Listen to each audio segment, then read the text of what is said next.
नमस्कार दोस्तों, मैं हूं रवि भायल। मेरे यूट्यूब चैनल रवि भायल आईएनसी पर आपका हार्दिक हार्दिक स्वागत है। मध्य प्रदेश के उज्जैन में भारत जोड़ो न्याय यात्रा के दौरान श्री राहुल गांधी जी ने क्या कुछ कहा, आप इस वीडियो के माध्यम से। आप सबका यहाँ बहुत बहुत स्वागत। आप दूर दूर से आए, इतना प्यार दिया, इतनी शक्ति आपने हमें दी, इसके लिए दिल से आप सबका धन्यवाद करना चाहता हूं।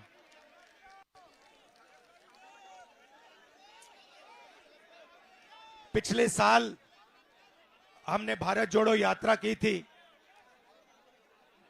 देश में नफरत फैलाई जा रही है, भाई को भाई से लड़ाया जा रहा है, लोगों को डराया जा रहा है। आ जाओ आ जाओ, ये भैया जो जी हैं, आ जाओ, इधर आ जाओ, यहां आ जाओ, आगे आ जाओ।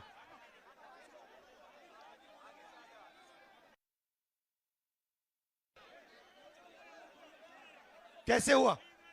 ऊपर आ जाओ, बैठ जाओ, यहां बैठ जाओ।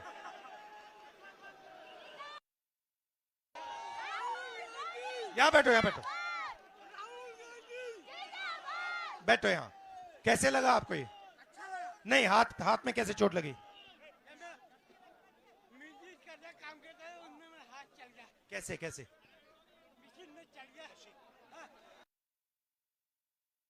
पढ़ाई का काम करते थे?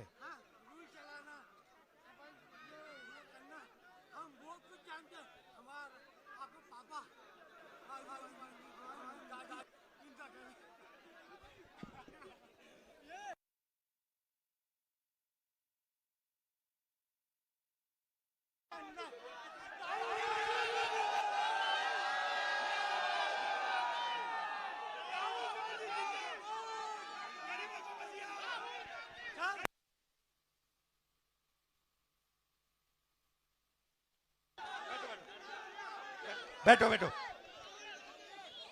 अब आप सबका सॉरी, मैं इनसे बात करने में लग गया। मशीन से काम करते थे, हाथ गया।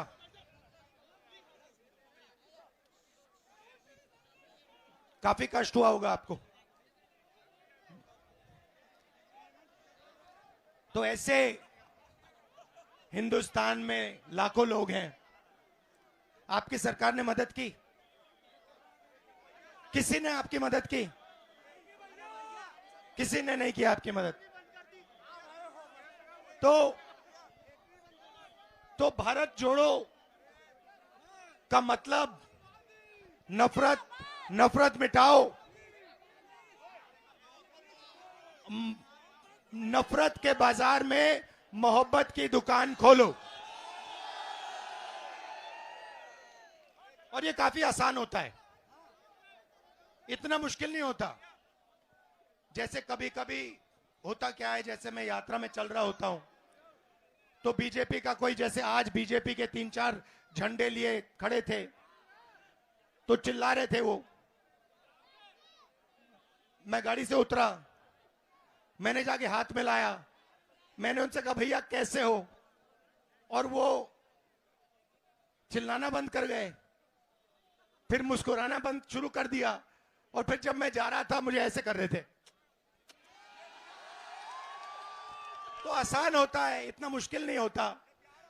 और ये क्या होता है, जब कोई जीवन को नहीं, सुनो, जैसे ये है, भैया आपका नाम क्या है? ये गोकुल जी हैं, ठीक है? हाँ, गोकुल जी हैं ये। अब देखो, इनका हाथ चला गया, अब इनको तो गुस्सा होना चाहिए, मेरा हाथ चला गया, मगर देखो ये मुस्कुरा रहे हैं, ये खुश है। देखो ये इसका खड़े चेहरा देखो, खुश है ये। तो मेरा कहना है, जो अपने जीवन का सामना नहीं कर सकता, जो डर जाता है, वो ही उसी के अंदर नफरत पैदा होती है। वो दूसरों को देखता है, गुस्सा होता है, मगर जो जीवन का सामना कर सकता है, जो डरता नहीं है, उसके दिल में नफरत गुस्सा आ ही नहीं सकता, क्योंकि वह जानता है चाहे कुछ भी हो जाए, मैं अंत में जो मुझे करना है मैं कर सकता हूं, मेरे अंदर क्षमता है, मेरे अंदर काबिलियत है, तो उसको डर ही नहीं लगता। तो यात्रा हमने की कन्याकुमारी से कश्मीर।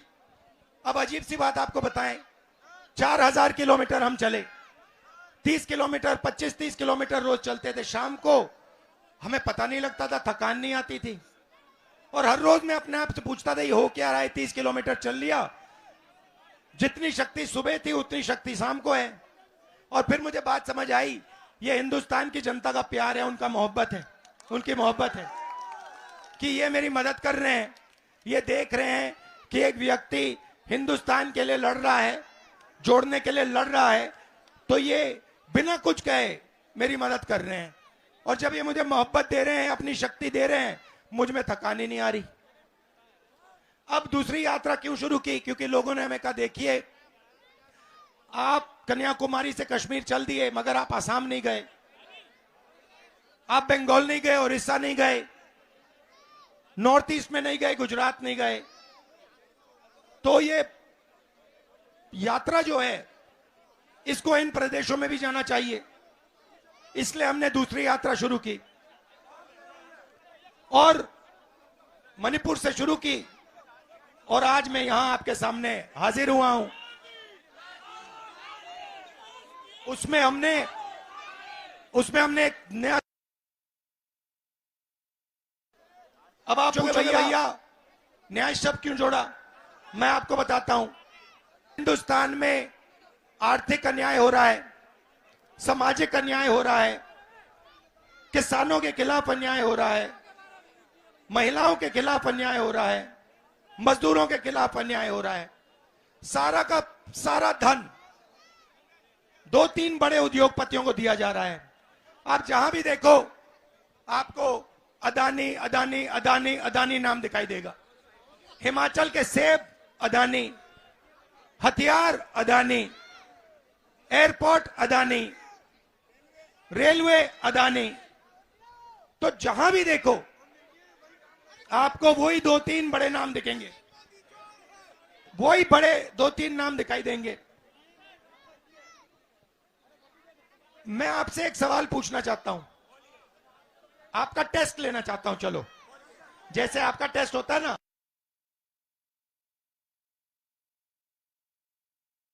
पिछड़े वर्ग के कितने लोग हैं? 50%। दलित वर्ग के कितने हैं? 15। आदिवासी वर्ग के कितने हैं? 15। गरीब जनरल का 5-6% हो जाता है। अब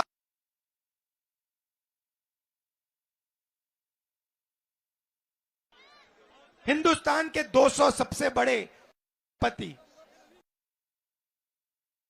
निकालोगे, आपको उसमें ना एक पिछड़ा मिलेगा, ना एक दलित मिलेगा, ना एक आदिवासी मिलेगा, ना एक गरीब जनरल कास्ट का मिलेगा। सबसे बड़े ब्यूरोक्रेट्स की लिस्ट निकालो, 90 हैं जो हिंदुस्तान को चलाते हैं, दिल्ली में काम करते हैं, हिंदुस्तान के बजट को बांटते हैं। वो लिस्ट निकालो। काम करते हैं, छोटी सी मिनिस्ट्री उनके पास। जो बड़ी बड़ी मिनिस्ट्रियां हैं उसमें ना पिछड़ा है, ना दलित है, ना आदिवासी है। सही है ना? देखो, आपका नाम क्या है? बुलबुल यादव। बुलबुल यादव जी, अब ये जो आपको मीडिया में बड़े बड़े पत्रकार दिखते हैं, जो मीडिया के मालिक दिखते हैं आपको, आप टीवी चालू करेंगे, उसमें से आप एक यादव ढूंढ के निकाल दो। अगर आपको एक यादव मिल जाए, एक यादव मिल जाए, मुझे बता देना। ढूंढ लो, नहीं मिलेगा। एक यादव ढूंढो, नहीं मिलेगा। आपको पिछड़े वर्ग के लोग, दलित लोग, आदिवासी लोग ना मीडिया में मिलेंगे, ना ब्यूरोक्रेसी में मिलेंगे, ना बड़े बड़े उद्योगपतियों के लिस्ट में मिलेंगे। आप कहां मिलेंगे? मैं बताता हूं आपको। कॉन्ट्रैक्ट लेबर की लिस्ट निकालो, वहां आपको मिलेंगे। अब इसने मुझे बताया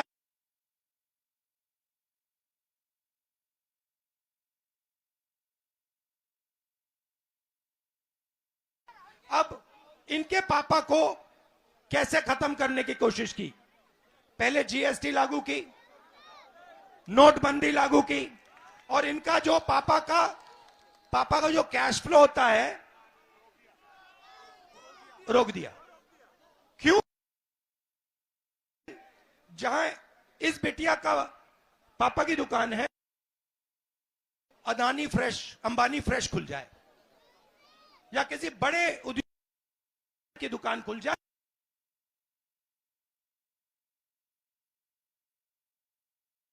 नौकरी जाके करे किसके लिए? उसके लिए। मजदूरी करे किसके? उसके लिए।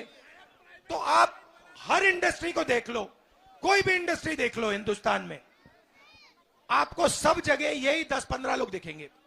अब मैं चाहता हूं कि, नाम क्या था तुम्हारा? बुलबुल यादव। मैं चाहता हूं कि बुलबुल यादव एक दिन कहे अपने आप से कि मैं ये जो मोबाइल फोन है ऐसा मोबाइल फोन बनाना चाहती हूं, ठीक है?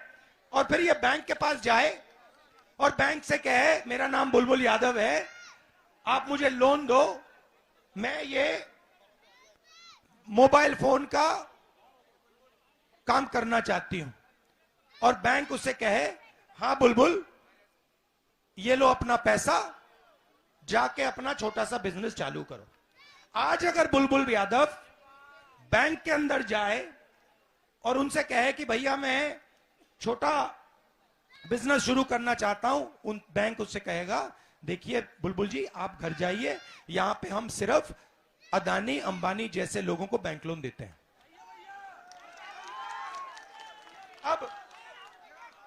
अब एक और सवाल, मनरेगा को चलाने में कितने रुपए लगते हैं साल के? हाँ, नहीं, मैं टेस्ट ले रहा हूं आपका। आप भाई और बहनों, आपका पैसा है, ये जो पूरा खर्च हो रहा है मनरेगा में, डिफेंस में, इनकी शिक्षा में, स्वास्थ्य में, ये आपका है। अब मैं आपसे सवाल पूछ रहा हूं आपके पैसे के बारे में। मनरेगा में एक साल का पैसा कितना होता है? कितना? 65,000। ये किसका पैसा है? ये बुलबुल यादव और आप सबका पैसा है। तुम्हारा नाम क्या है? रिद्धिमा। पूरा नाम क्या है? रिद्धिमा सोलंकी। रिद्धिमा सोलंकी जी, आप भाषण देंगी आज? मुझे नहीं पता। अच्छा, कुछ तो कह दो। इनसे सवाल पूछो, ठीक है? मैं बताता हूं। इनसे पूछो, नरेंद्र मोदी जी ने हिंदुस्तान के 20-25 सबसे अमीर लोगों का कितना कर्ज माफ किया है? ठीक है, पूछो जोर से। नरेंद्र मोदी ने, मेरे को याद नहीं है। अब मैं बताता हूं, फिर से याद कराते हैं।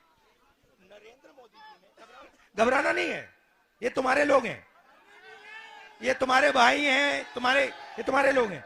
तुम घर में बैठी हो, ठीक है? तुम घर में बैठी हो, अब तुम अपने भाई बहनों से, परिवार से बात कर रही हो, तो अब मैं आपसे पूछता हूं, अब आप पूछना, नरेंद्र मोदी जी ने हिंदुस्तान के सबसे बड़े अरबपतियों का कितना कर्ज माफ किया? नरेंद्र मोदी ने पूरी दुनिया में कितने? नहीं। अच्छा, मैं बोलूंगा, नरेंद्र मोदी जी ने हिंदुस्तान के सबसे बड़े अरबपतियों का, हिंदुस्तानी सबसे अरबपतियों का कितना कर्जा माफ किया?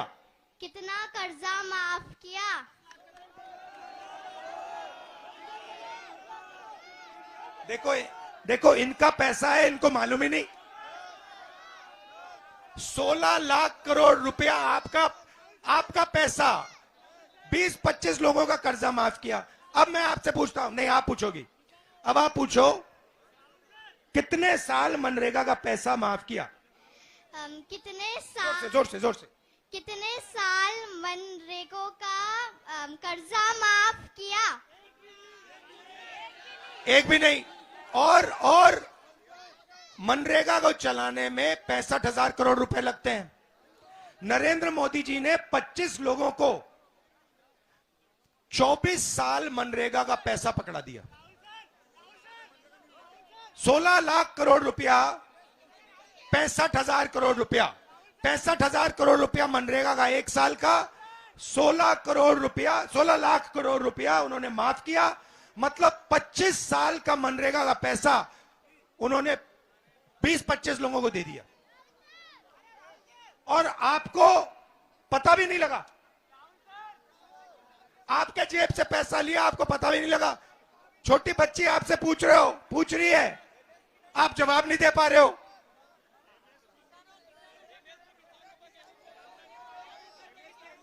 आ जाओ आ जाओ आ जाओ।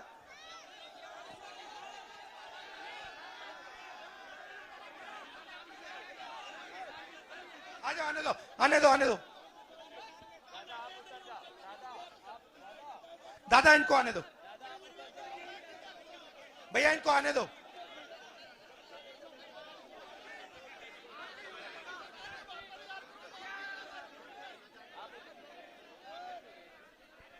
हाँ जी बताइए, बैठिए,